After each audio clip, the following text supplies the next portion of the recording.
¿Por qué hay agua en los ríos cuando no llueve? La explicación más intuitiva a esta pregunta es el deshielo. Como la nieve se acumula en las montañas, a medida que se va deshaciendo, va aportando agua al río.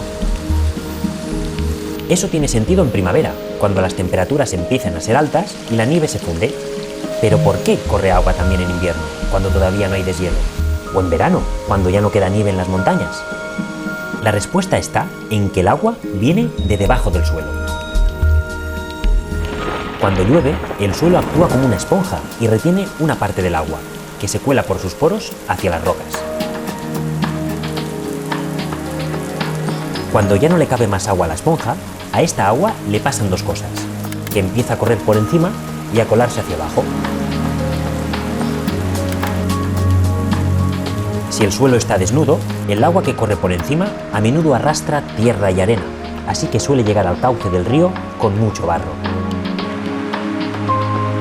Si el suelo tiene pocos poros, corre mucha agua por encima, llega de golpe al río, lo desborda y se marcha también deprisa.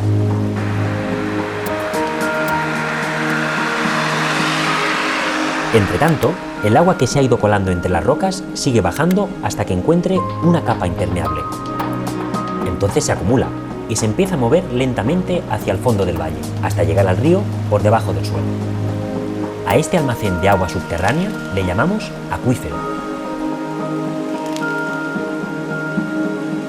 En cualquier suelo, cuando hay un episodio de lluvia, parte del agua se infiltra pasando a las capas más profundas hasta recargar los acuíferos.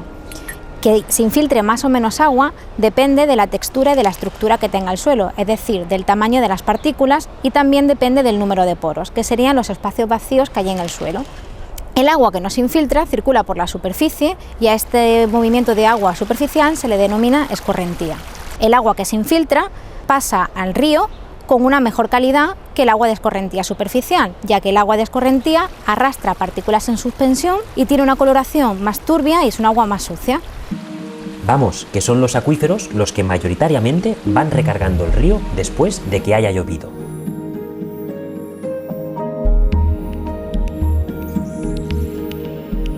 Pero como hemos visto, sin vegetación el agua a menudo llega de golpe y embarrada, y en el río suele quedar poca agua de buena calidad.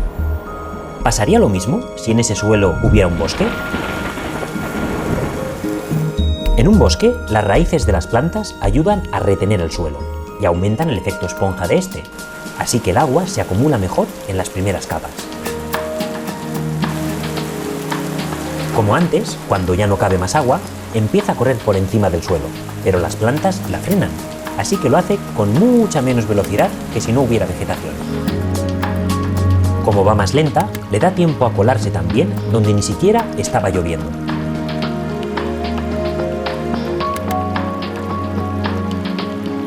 Decimos que los bosques reducen el riesgo de las inundaciones porque tanto por las características del suelo que tenemos bajo un bosque, por el hecho de estar el bosque ahí, como por la cobertura de la vegetación, lo que hace es reducir la fuerza con la que las gotas llegan al suelo y así se reduce la compactación y la erosión y facilitar la infiltración y hacer que este agua llegue de una manera más progresiva hacia el acuífero y hacia el río.